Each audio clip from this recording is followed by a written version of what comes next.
वाणी शब्दों और मौन व्याख्यान की सीमा से भी परे जाकर शिष्यात्मा की परमात्मा से अनुभूति सुनिश्चित करनी होती है। शिष्यानुभूति की ये पंक्ति कृपया समझाएं। वाणी यानी बोली, जो आपकी आवाज निकल रही है, शब्द, उस शब्द में क्या निकल रहा है, और मौन व्याख्यान की सीमा। पहले हम इसको समझ लें।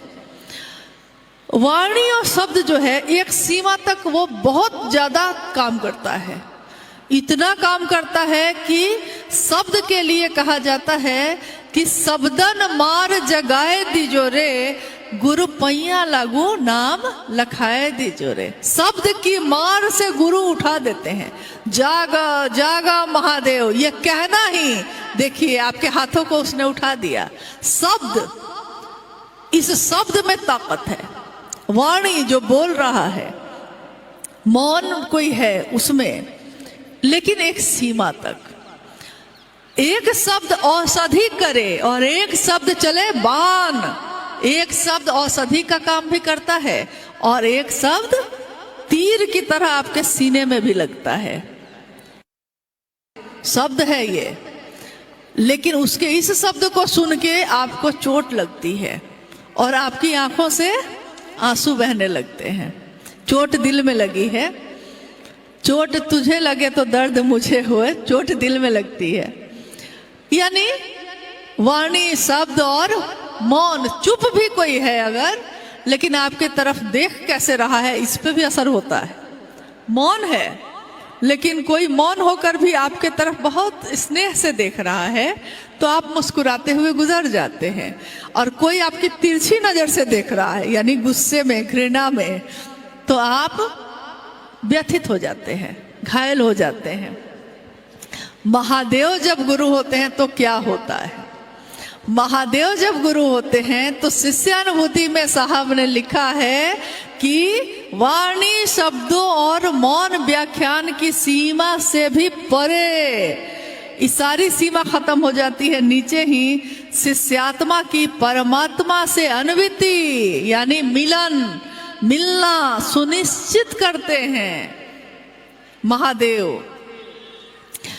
एक बात मैंने एक जगह पढ़ी थी, उस मतलब यहाँ के स्थान पे वो उदाहरण बड़ा सटीक है कि एक बच्चा, अभी हम लोग जयपुर के रास्ते में बात भी कर रहे थे ये कि देखिए कितनी सुंदर बात लिखी है। कौन बात आपके मन में क्या समझा दे। लिखा था एक बच्चा समंदर के किनारे खेल रहा है और समंदर के किनारे खेलते खेलते बालू से उसने अपना घर बनाया, उसमें चीजें सजाई। समंदर की लहर आई और उसके घर को, जो घर उसने बनाया था, घर को बहाकर ले गई। तो उस बच्चे ने उसके किनारे में लिखा, बालू पे उंगली से लिखा कि समंदर चोर है, उसने मेरे घर को चुरा लिया।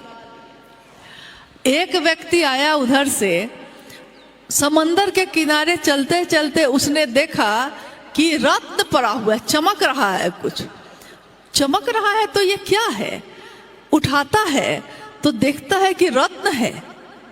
उसने बालू पे लिखा कि समंदर दानी है, बहुत करुणा है इसके अंदर, इसने दान किया, मुझको रत्न दे दिया।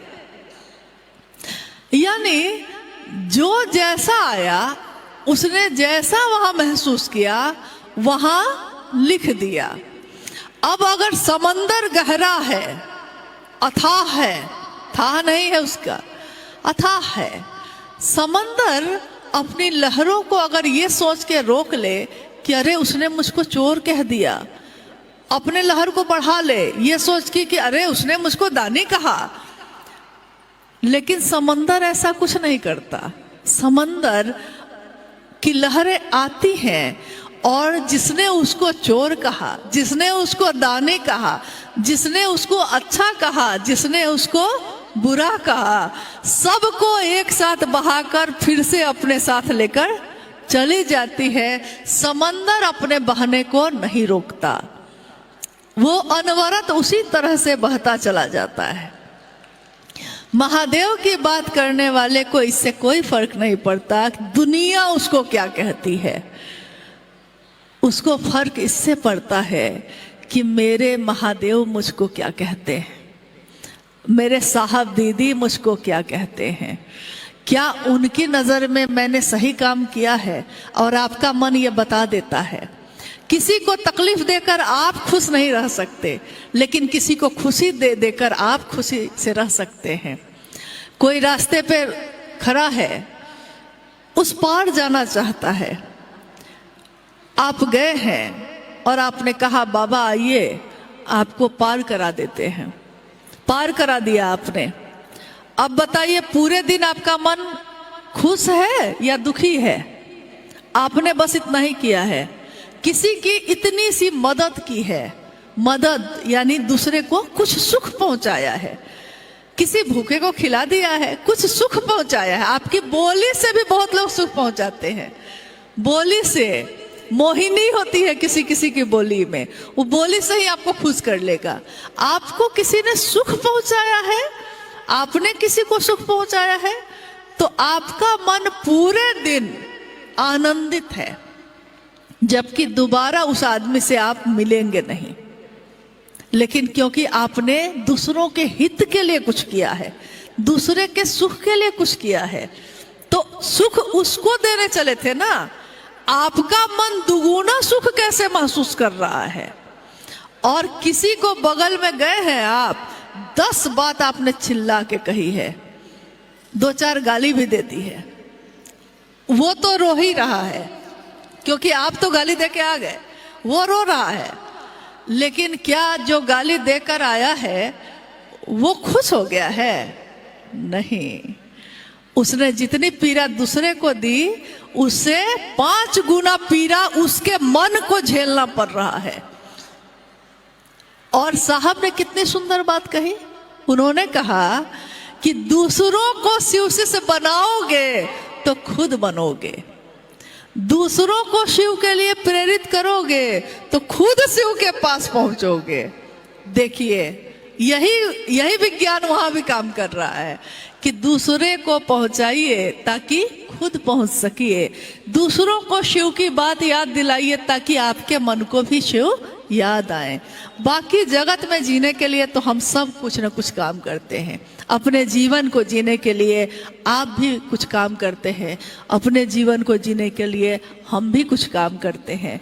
लेकिन महादेव की बात करना किसी भी शिव शिष्य के लिए पेशा नहीं है, ये उसका व्यापार नहीं है, ये उसका बिजनेस नहीं है, ये उसका जीवन है। जीवन को चलाने के लिए व्यापार करता है, लेकिन जीवन को जीने के लिए महादेव से प्यार करता है, और कुछ नहीं करता वो।